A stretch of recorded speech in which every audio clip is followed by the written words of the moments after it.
Hello guys, welcome back to study with. अगर आप लोगों ने मेरे चैनल को सब्सक्राइब नहीं किया तो सब्सक्राइब कर लो और बेल वाला आइकन दबाकर ऑल नोटिफिकेशन ऑन कर दो। तो आज हम पढ़ने जा रहे हैं हिटलर के बारे में। तो हिटलर का जन्म 1889 में ऑस्ट्रिया में हुआ था। हिटलर लोग अपनी जवानी अय्याशी में बिताते हैं, लेकिन हिटलर ने अपनी जवानी गरीबी में बिताई थी।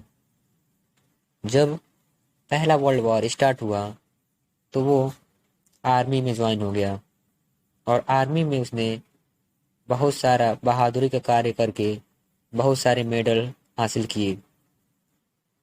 वो जब जर्मनी हार गया तो वो 1919 में एक छोटा सा जर्मन वर्कर्स पार्टी को ज्वाइन किया और बाद में वो उसका हेड बनकर उसका नेम चेंज कर दिया।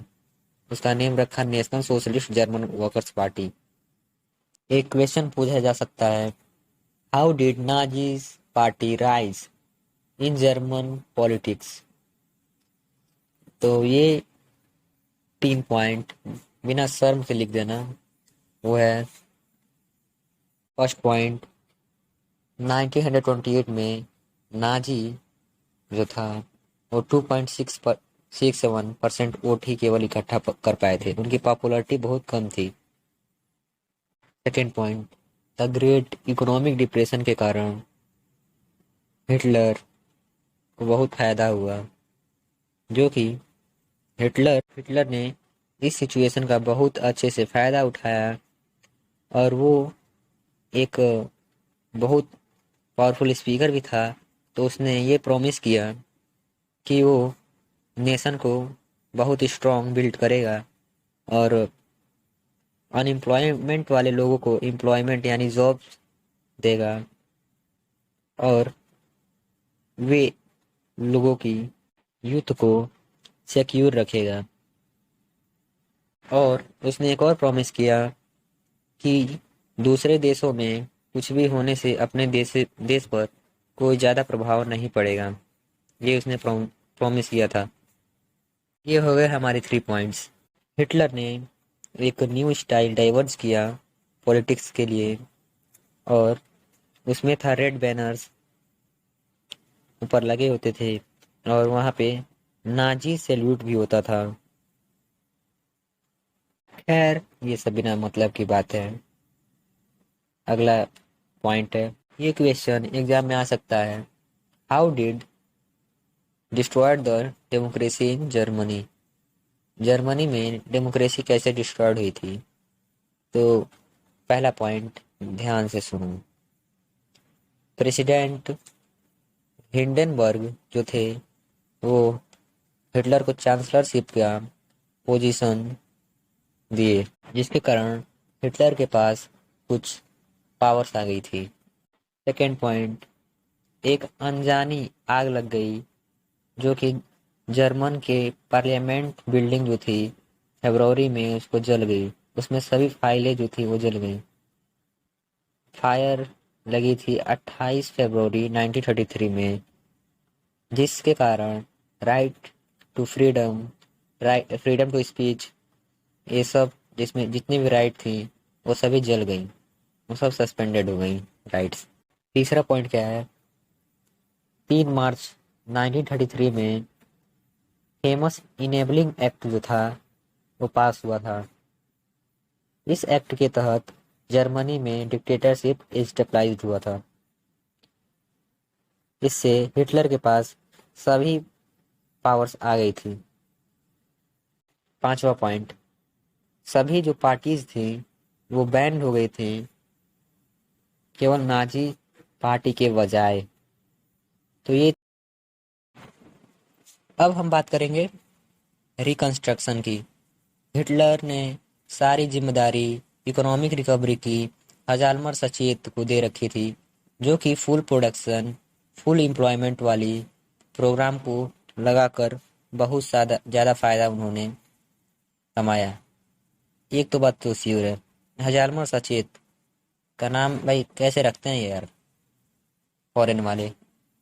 ये तो पक्का यकीन है कि ये अपना नाम की स्पेलिंग लिखते वक्त अपने नाम का स्पेलिंग भूल जाता होगा। खैर, इन बातों को साइड में रखते हुए ये बताते हैं, जो फॉरेन में हिटलर जो था बहुत जल्दी ऊपर उठा, मतलब बहुत जल्दी ग्रोथ की उसने।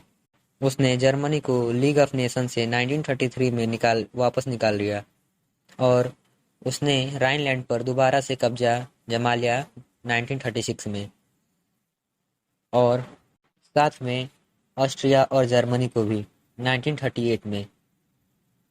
उसने एक स्लोगन भी उसने यूज लागू किया था, वो था one people one empire and one leader. ठीक है, इन सभी बातों को ध्यान साइड में रखते हुए अब हम बात करते हैं वर्ल्ड वॉर सेकेंड की। तो वर्ल्ड वॉर सेकेंड जो था, स्टार्टिंग 1 सितंबर 1939 में हुआ पोलैंड के कब्जे के साथ, जिसमें फ्रांस, इंग्लैंड भी उसमें शामिल थे। 1914 सितंबर में थ्री पार्टीज पैक्ट पे साइन किया गया, जिसमें तीन कंट्रीज एक साथ मिलकर इंटरनेशनल वॉर लड़ेंगे, यानी वर्ल्ड वॉर। वो थी जर्मनी, इटली और जापान।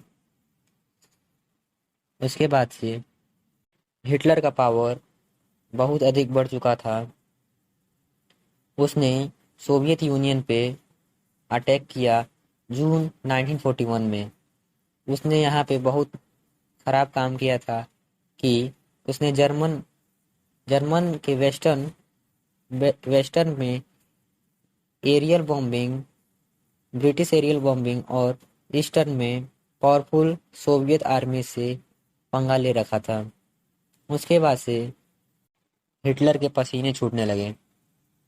बाद में यूएस से इस वार में नो चाहते हुए भी उसको इन्वॉल्व होना पड़ा, क्योंकि जापान अपनी पावर ईस्ट में इंक्रीज कर रहा था।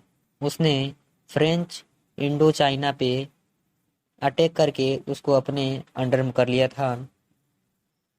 जब जापान ने अपना सपोर्ट हिटलर के साथ किया, तो उसने यूएस बेस में बॉम्बिंग किया, यानी बम गिरा दिया, जो कि पियर हार्बर के पास।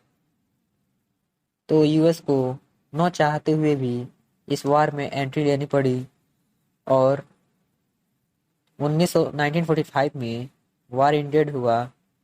वो भी यूएस ने हिरोशिमा पर एटम बम गिरा दिया था, जापान के हिरोशिमा पर। तो ये थी वर्ल्ड वॉर सेकेंड की स्टोरी। अब आपसे मिलते हैं नेक्स्ट एपिसोड में।